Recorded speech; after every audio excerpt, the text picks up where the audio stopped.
कि ये जो वैक्सीन उन्होंने बनाया है अभी तक वो एक स्टार्ट है in for a very big and a bright future hopefully.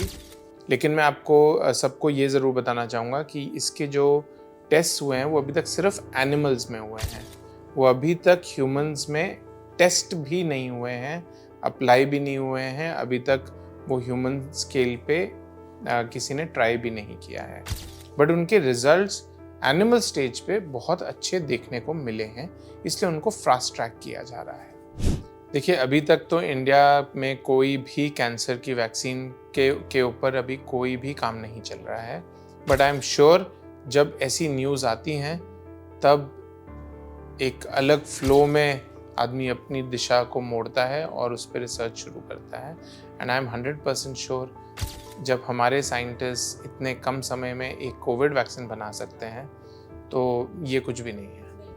सो कुछ ऐसे वार्निंग सिग्नल्स हैं जो सभी को पता होने चाहिए। दैट इज़, अगर आपके बॉडी में कोई अल्सर है जो हील नहीं हो रहा है, मान लीजिए आपके जीभ पे कोई एक छाला है जो हील नहीं हो रहा है, गाल पे कोई छाला है हील नहीं हो रहा है, दांत का कोई घाव है जो भर नहीं रहा है, 1 साल हो गया है, बढ़े जा रहा है, तो उस पे हमें जांच करने की ज़रूरत है।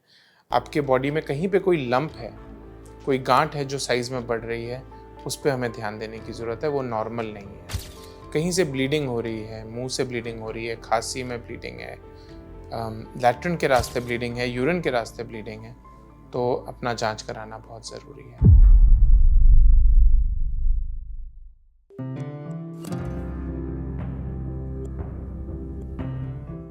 Hello hi everyone, NBT life के हेल्थ पॉडकास्ट में आप सभी का स्वागत है। मैं हूं आपके साथ मेघा। हाल ही में एक खबर आई थी जिसकी वजह से लोगों में बहुत ही ज़्यादा खुशी का माहौल बढ़ गया था। रशिया ने ये ऐलान किया था कि उन्होंने कैंसर की वैक्सीन बना ली है। कैंसर एक ऐसी बीमारी है जिसका नाम सुनते ही लोग बहुत ही ज़्यादा डर जाते हैं। स्पेशली कैंसर के ट्रीटमेंट को लेकर के लोग काफ़ी ज़्यादा परेशान रहते हैं। जितने भी कीमोथेरेपीज़ वगैरह होती हैं, इससे रिलेटेड बहुत ही ज़्यादा लोग डरे रहते हैं कि बहुत पेनफुल होती है। तो ऐसे में इस तरह की खबर आना कि रशिया ने कैंसर की वैक्सीन बना ली है, ये अपने आप में ही एक बड़ी बात है। इसीलिए हमने इस सेशन को ऑर्गेनाइज किया है जिसमें हम कैंसर वैक्सीन के बारे में ज़्यादा से ज़्यादा जानने की कोशिश करेंगे, जिसके लिए सेशन में हमारे साथ जुड़े हैं डॉक्टर अर्चित पंडित। तो डॉक्टर, सबसे पहले तो इस सेशन में आपका बहुत बहुत स्वागत है। नमस्कार, thank you Megha for having me in this session. ये मेरे लिए एक बहुत ही प्राउड मोमेंट है। Thank you so much doctor, इस सेशन में आप हमारे साथ जुड़े। डॉक्टर, सबसे पहले तो हम चाहेंगे कि आप हमारी ऑडियंस को यही बताएं कि रशिया ने जो कैंसर की वैक्सीन तैयार की है उसके बारे में बताइए कि क्या, कैसे, क्या है, कब तक मार्केट में आ सकती है और इसके अराउंड जो भी चीज़ें हैं, ताकि लोगों को एक आइडिया लग जाए कि हाँ, रशिया ने कैसे बना ली कैंसर की vaccine. Not to act like a spoil sport, लेकिन मैं ये ज़रूर बोलूँगा कि ये जो वैक्सीन उन्होंने बनाया है अभी तक वो एक स्टार्ट है in for a very big and a bright future hopefully.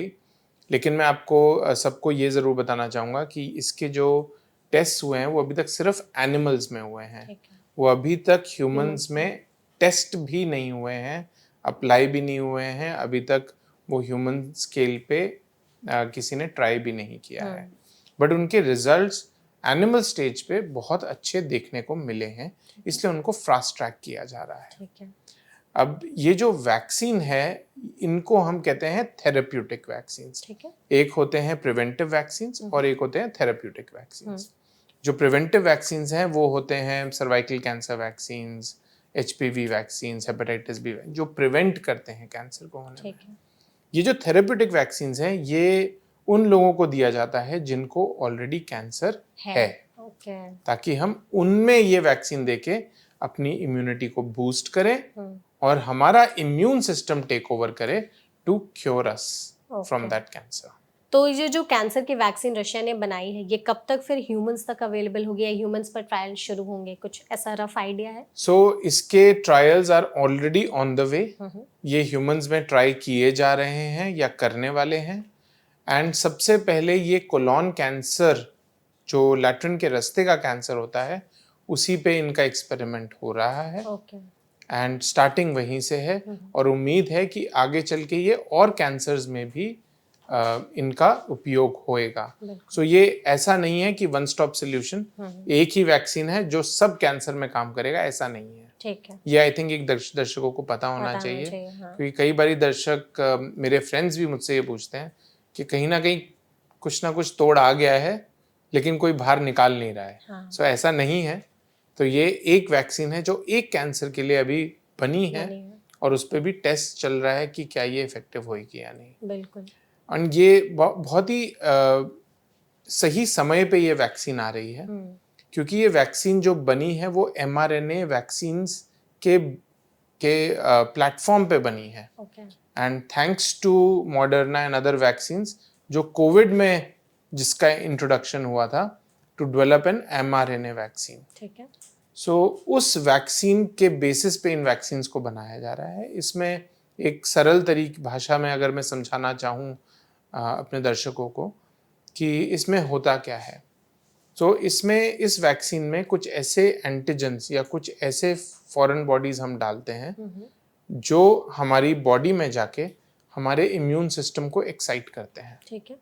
और जैसे ही वो हमारे इम्यून सिस्टम में एक्साइट करते हैं, वो हमारे इम्यून सिस्टम के सेल्स उस फॉरेन बॉडी या उस एंटीजन के खिलाफ अपने एंटीबॉडीज बनाती हैं।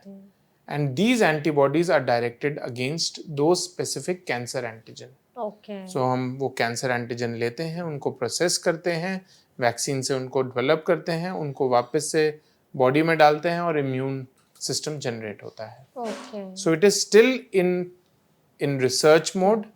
I am hoping कि अगले 6 महीने से 1 साल के अंदर अंदर हमें कुछ ना कुछ रिजल्ट्स देखने को मिलेंगे। I cannot प्रॉमिस कि ये बहुत अच्छे होंगे या बहुत ख़राब होंगे, बट आई वुड सजेस्ट कि आपका चैनल देखते रहें लोग और क्योंकि उसमें आप सारे के सारे एकदम अपडेटेड रिजल्ट्स देते रहेंगे। बिल्कुल। जैसे डॉक्टर, रशिया की तरफ से एक नई उम्मीद की किरण तो जगी हुई है कि चलो कोई तो है जो कैंसर की वैक्सीन पर काम कर रहा है और ट्रायल ही चल रहे हैं, बट एटलीस्ट चल रहे हैं।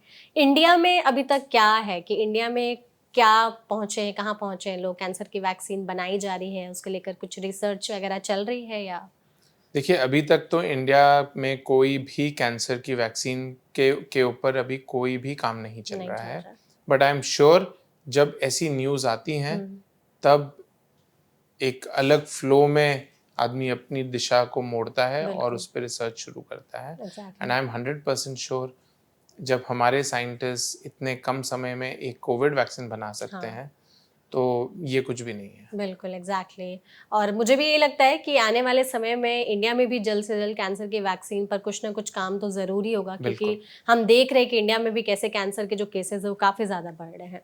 ये तो हमने बात कर ली कि कुछ वैसे कैंसर्स जिसके लिए कैंसर वैक्सीन बनाई जा रही हैं, लेकिन कुछ इंडिया में ऐसे कैंसर की वैक्सीन ऑलरेडी अवेलेबल है जो हमें कैंसर से लड़ने में हेल्प कर सकती हैं। उसके बारे में थोड़ा सा बताइए कि वो कौन से कैंसर वैक्सीन है जो इंडिया में अवेलेबल है और किस कैंसर के लिए लगाई जा सकती है। हमारे पास इंडिया में 2 टाइप की कैंसर वैक्सीन हैं जो प्रिवेंट करती हैं, मींस कैंसर को आने से बचाती हैं।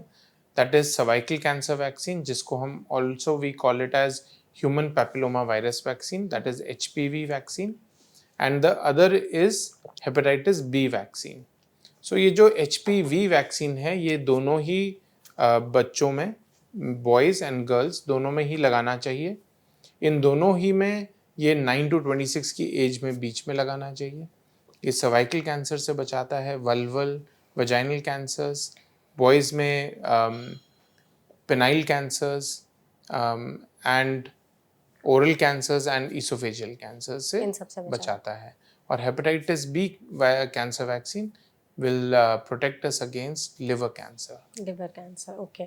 तो ये जो कैंसर वैक्सीन है, इनको लगाने की कोई स्पेसिफिक एज है कि इससे इस एज ग्रुप वाले लोग ही लगा सकते हैं, मेल और फीमेल दोनों के एस्पेक्ट से बताइए। So between 9 to 26 is the best age to give these vaccines. Also they are also called as कि हम कैचअप वैक्सीन, कोई महिलाएं भूल चुकी हैं और उनमें अगर HPV DNA नहीं पाया गया है या HPV वायरस का इन्फेक्शन नहीं पाया गया है, तो 45 की एज तक एक कैचअप वैक्सीन ले सकते हैं। तो डॉक्टर, आपने जो भी वैक्सीन बताया, ये किन लोगों में सबसे ज़्यादा इफेक्टिव होगा, उसके बारे में बताइए। ये जो वैक्सीन है, ये उन बच्चों में सबसे ज़्यादा इफेक्टिव होएगा जो सेक्सुअली एक्टिव अभी नहीं है। इसीलिए इनका जो एज ग्रुप है वो बहुत ही स्मार्टली डिफाइन किया गया है, between age of 9 to 26 years of age. क्योंकि ह्यूमन पैपिलोमा वायरस अगर नहीं आया है बॉडी में, थ्रू सेक्सुअल एक्टिविटी, तभी ये वैक्सीन सबसे बेस्ट काम करता है। कुछ ऐसी महिलाएं जिनमें human papilloma virus DNA checkup पे नहीं देखा गया, इसका मतलब है कि उनके सेक्सुअल एक्टिविटी के बाद भी ह्यूमन पैपिलोमा वायरस नहीं आया है, उनमें कैचअप वैक्सीन ले सकते हैं up till the age of 45 years of age. और इसके कितने डोजेस होते हैं इन वैक्सीन्स के? यूजुअली इन वैक्सीन्स के 3 डोजेस होते हैं। 0 मीन्स आज के 1 महीने बाद, और 6 महीने बाद वैक्सीन दिया जाता है। कॉस्ट है कुछ, कितने हो सकती है? Approximately I think around 1800 rupees का एक वैक्सीन डोज है। एक वैक्सीन डोज है, ठीक है। तो ये मेल और फीमेल दोनों लगा सकते हैं, 9 से 26 साल वाले लोग भी। तो जैसे आपने कहा कि विमेन में सेक्सुअली एक्टिव वाली चीज़ है, तो वो मेल में भी है? दोनों में अप्लाई होता है। ठीक है। तो ये कितना इफेक्टिव है कैंसर को प्रिवेंट करने के लिए? कि ऐसा है कि हमने ये वैक्सीन लगा ली तो आगे चल करके आपने जितने भी कैंसर्स के नाम गिनाए वो कभी नहीं होंगे? तो 99% इफेक्टिवनेस बहुत अच्छी है इन सभी वैक्सीन की, एंड आगे जाके ना हो। ठीक है, बट जैसे आपने कहा कि ओरल कैंसर से भी ये प्रिवेंट करता है। अगर किसी ने वैक्सीन लगा ली उसके बावजूद भी वो टोबैको, स्मोकिंग ये सब कर ही रहे हैं, उन्हें लग रहा है कि अब तो मैंने वैक्सीन लगा ली, अब तो मैं जो भी खाऊंगा, जो भी करूंगा, मुझे कभी होगा ही नहीं कैंसर। इस बात में कितनी सच्चाई है? बहुत ही अच्छा क्वेश्चन है आपका। सो ये जो वैक्सीन है ये सिर्फ ह्यूमन पैपिलोमा वायरस से उपज होने वाले कैंसर से ही प्रिवेंट करता है।